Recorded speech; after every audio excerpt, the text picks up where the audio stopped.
تو صحیح بخاری کے اندر یقیناً شہادت جناب سیدہ کائنات صلی اللہ علیہ وسلم کا واقعہ موجود نہیں ہے، لیکن اتنی روایتیں صحیح بخاری کے اندر بھی آ گئی ہیں کہ جس سے پتہ چل جاتا ہے کہ مقام جناب سیدہ کائنات کیا ہے۔ خود صحیح بخاری کی روایت یہ ہے کہ پیغمبر اکرم نے شاہ فرمایا فاطمۃ بضعۃ منی فمن اغضبها اغضبنی، فاطمہ زہرا میرا ٹکڑا ہے، جس نے انہیں غضبناک کیا اس نے مجھے غضبناک کیا۔ اب ہم دیکھتے ہیں کہ کس نے غضبناک کیا ہے جناب سیدہ کائنات کو۔ یہ روایت جو ابھی ہم آپ کی خدمت بیان کر رہے ہیں، جس طرح سے ہم نے آپ سے عرض کیا تھا کہ امام بخاری کے استاد ابن ابی شیبہ انہوں نے اپنی کتاب المصنف کے اندر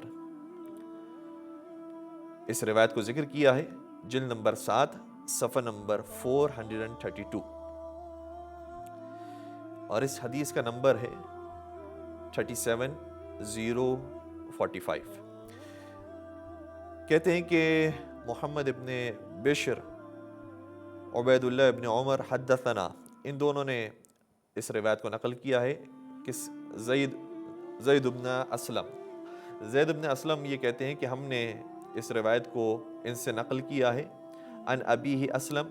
اور انہوں نے سنا ہے ان کے والد سے یعنی جناب اسلم سے، اور جناب اسلم کون تھے؟ جیسے ہم نے عرض کیا کہ خلیفہ ثانی کے غلام تھے۔ جناب اسلم یہ کہتے ہیں کہ انہ حین بویع لابی بکر، جب ابو بکر کی بیعت کی گئی بعد رسول اللہ صلی اللہ علیہ وسلم کے بعد، کان علی والزبیر یدخلان علی فاطمہ بنت رسول اللہ، تو اس وقت مولا متقیان اور جناب زبیر یہ جناب سیدہ کے پاس جائے کرتے تھے اور در سیدہ پر حاضر ہوا کرتے تھے۔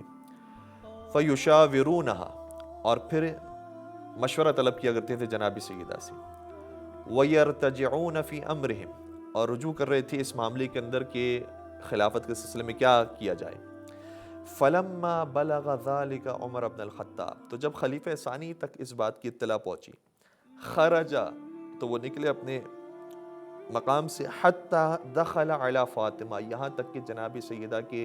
پاس تشریف لائے اور در سیدہ پر آ گئے۔ فقال، اور انہوں نے کہا یا بنت رسول اللہ،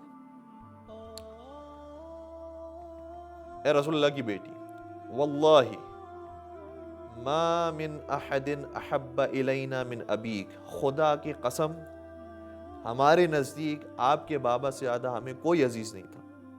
وما من احد احب الینا بعد ابیک منکی، اور خدا کی قسم آپ کے بابا کے بعد ہمیں آپ سے زیادہ اور کوئی محبوب نہیں ہے، لیکن وَيْمُ اللَّهِ مَا ذَاكَ بِمَانِعِيَّ إِنِ اجْتَمَعَ هَؤُلَاءِ النَّفْرُ عِنْدَكَ، لیکن خدا کی قسم یہ دونوں باتیں اس بات سے مجھے نہیں روکیں گی کہ اگر یہ افراد آپ کے پاس آتے ہیں اور خلافت سے سرپیشی کرتے ہیں اور خلیفہ اول کی بیعت نہیں کرتے، تو پھر میں کیا کروں گا؟ مجھے نہیں روکیں گی یہ والی بات کہ ان امرتہم ان یحرق علیہم البیت،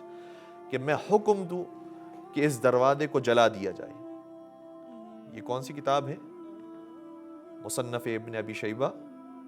جلد نمبر 7 صفحہ نمبر 432۔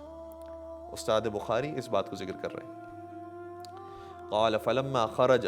پھر راوی کہتا ہے فلما خرج عمر جاؤہا، جب خلیفہ ثانی چلے گئے یہ دھمکی دینے کے بعد، تو پھر مولا متقیان آئے، جناب زبیر آئے اور دیگر افراد جو مولا متقیان کے ساتھ تھے وہ آئے۔ فقالت، جناب سیدہ نے شاہ فرمایا تعلمون ان عمر قد جاءنی، کیا تمہیں معلوم ہے کہ خلیفہ ثانی ابھی یہاں پر آئے تھے؟ وقد حلف باللہ، اور اس نے خدا کی قسم کھائی ہے، اور خدا کی قسم کھانے کے بعد یہ کہا ہے کہ میں اس دروازے کو جلا دوں گا، خدا کی قسم مجھے یہ بات نہیں روکے گی جب تک کہ یہ افراد خلیفہ اول کی بیعت نہ کر لیں۔ تو وہ افراد کہ جن تک خلافت کے معاملے کو صحیح طریقے سے نہیں پہنچایا گیا، ان کے لیے واقعی حیرت انگیز بات ہے، اور انسان تصور نہیں کر سکتا کہ پیغمبر اکرم رحمۃ اللہ عالمین دنیا تشریف لے گئے ہیں،